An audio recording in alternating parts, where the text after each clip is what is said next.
ತಪ್ಪೇನು? ಈ ಬಿಜೆಪಿಯವರು ಏನೇನು ಆದೇಶ ಮಾಡಿದ್ದಾರೆ, ಅವರು ಕೋಮ ಗಲಭೆಯನ್ನು ಮಾಡುವಂಥದ್ದು ಏನೇನು ಆದೇಶ ಮಾಡಿದರೆ ಅವನ್ನೆಲ್ಲ ವಾಪಸ್ ಪಡಿತೀವಿ. ತಪ್ಪೇನಿದೆ? ವಾಪಸ್ ಪಡಿತೀವಿ. ಸುಪ್ರೀಂ ಕೋರ್ಟ್ ಆದೇಶ ಹಿಜಾಬ್ ಒಳ್ಳೆ ಪಡೆಯೋಕ್ಕಲ್ಲ. ನೋಡಿ, ಹಿಜಾಬ್ ಅಂದರೆ ಏನು? ಅದನ್ನು ಗೊಂದಲ ಮಾಡ್ತಾ ಇರೋದು. ನಾವು ಯಾವ ಶಾಲೆಗೆ ಏನು ಸಮವಸ್ತ್ರ ಇರ್ತೈತಲ್ಲ, ಆ ಸಮವಸ್ತ್ರ ಜೊತೆಗೆ ಈಗ ಕೆಲವೊಂದಿಷ್ಟು ಮಂದಿ ಹಿಂಗೆ ಕೊಳ್ಳಾಗ ಹಾಕೊಂತಾರ, ಏನು ದುಪ್ಪಟ್ಟ ಕೊಳ್ಳಾಗ ಹಾಕೊಂತಾರ, ಒಂದಿಷ್ಟು ಮಂದಿ ತಲೆ ಮೇಲೆ ಹಾಕೊಂತಾರ. ತಪ್ಪೇನು? ತಲೆ ಮೇಲೆ ಹಾಕಬಾರ್ದು ಅಂತ ಹೇಳಕತ್ತಾರೆ ಯಾರು? ಸರ್, ಈಗ ನ್ಯಾಯಾಲಯದಾಗಿರೋ ಹೊತ್ನಾಗ ನಾವು ವಾಪಸ್ ತೊಗೊತಾ ಇದ್ದೀವಿ. ನಾವು ಹಿಂದಿನ ಆದೇಶ ಮಾಡಿದ್ದು ವಾಪಸ್ ತೊಗೊತೀವಿ. ಆಮೇಲೆ ನ್ಯಾಯಾಲಯ ಏನು ಸೂಚನೆ ಕೊಡ್ತದಕ್ಕೆ?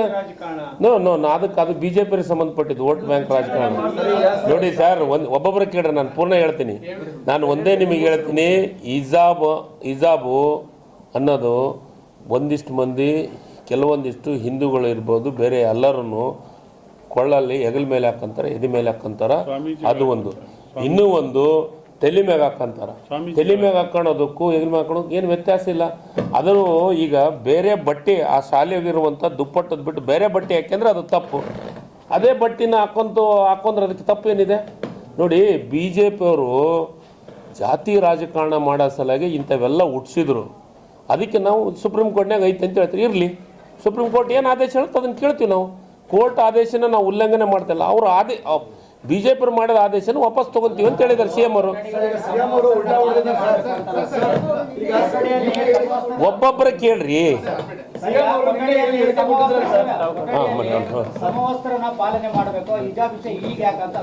ಸರ್, ಈಗ ಸಮವಸ್ತ್ರನೇ ಪಾಲನೆ ಮಾಡ್ತಾ ಇದ್ದೀವಿ. ಸಮವಸ್ತ್ರ ಬಿಟ್ಟು ಬೇರೆ ಏನು ಪಾಲನೆ ಮಾಡ್ತಾ ಇದ್ದೀವಿ? ಒಬ್ಬೊಬ್ಬರು ಹೇಳ್ರಿ.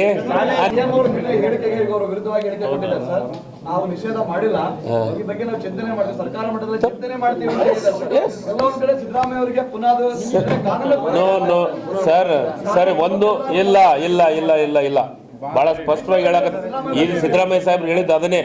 ಏನಂತ? ಈಗ ಬಟ್ಟೆ ಮತ್ತು ಊಟ ಈ ವಿಚಾರ ಕೇಳಿ ಸರ್. ನಿನ್ನೆ ಹೇಳಿದ್ದು ಅವ್ರು ಹೇಳ್ತೀನಿ, ಇವತ್ತು ಹೇಳಿದ್ರು ಹೇಳ್ತೀನಿ, ನಿಮ್ಗೆ ಎರಡು ಹೇಳ್ತೀನಿ. ನಿನ್ನೆ ಸಿದ್ದರಾಮಯ್ಯ ಸಾಹೇಬ್ರು ಹೇಳಿದ್ದು ಬಟ್ಟೆ ಉಡುಗೆ ತೊಡುಗೆಗಳ ವಿಚಾರದೊಳಗೆ ಮತ್ತು ಊಟದ ವಿಚಾರದೊಳಗೆ ನಾವೇನು ಬೇಕಾದ್ರೂ ಮಾಡ್ಬೋದು, ನಾವು ಯಾವ ರೀತಿ ಬೇಕಾದರೂ ಇರ್ಬೋದು. ಒಂದು ಹಿಜಾಬದ ವಿಚಾರದೊಳಗೆ ಅವ್ರು ಹೇಳಿದ್ದು, ನಿನ್ನೆ ಹೇಳಿದ್ದು ಸತ್ಯ, ಇವತ್ತು ಅವ್ರು ಹೇಳಿದ್ದು ಸತ್ಯ. ಏನಂತಂದರೆ ಅದನ್ನು ಚಿಂತನೆ ಮಾಡ್ತೀವಿ ನಾವು. ಯಾಕೆ ಮಾಡಬಾರ್ದು? ಬಿ ಜೆ ಪಿ ಹೇಳಿದ್ದೆಲ್ಲ ಕೇಳೋಕ್ಕಾಗತ್ತಾ? ನೋಡಿ, ಬಿ ಜೆ ಪಿಯವರು ಇವತ್ತಿನವರೆಗೂ ಹಿಜಾಬು ಹಲಾಲ್ ಕಟ್ಟು ಅಂತ ಹೇಳಿದ ಮೇಲೇ ಜನರು ಇವತ್ತು ಅವ್ರನ್ನ 66ಕ್ಕೆ ತಂದು ನಿಂದಿರ್ಸ್ಯಾರ. ಅವ್ರನ್ನ ಇವತ್ತು ತಿರಸ್ಕಾರ ಮಾಡ್ಯಾರ.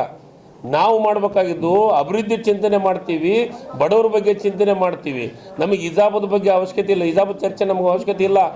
ನಾವು ಹೇಳ್ತಾ ಇರೋದು ಉಡುಗೆ ತೊಡುಗೆಗಳನ್ನು ಯಾರು ಬೇಕಾದ್ರೂ ಅವ್ರು ಸರ್ವ ಸ್ವತಂತ್ರರು, ಅವ್ರು ಏನು ಬೇಕಾದ್ರೂ ಉಡ್ಕೋಬೋದು, ಏನು ಬೇಕಾದ್ರೂ ಊಟ ಮಾಡ್ಬೋದು ಅಂತ ಹೇಳಿದ್ದಾರೆ.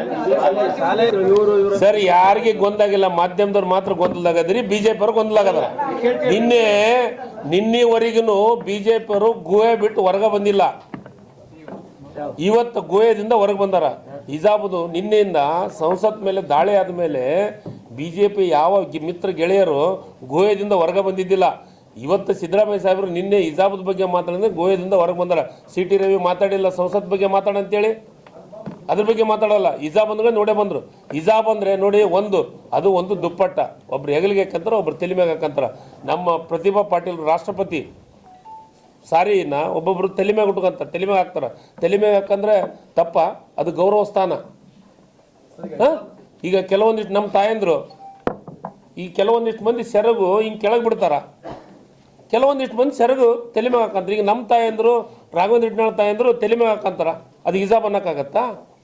ದುಪ್ಪಟ್ಟನ್ನು ತಲೆ ಮ್ಯಾಗ ಹಾಕಂತೀವಿ ಅಷ್ಟೇ. It's quite simple.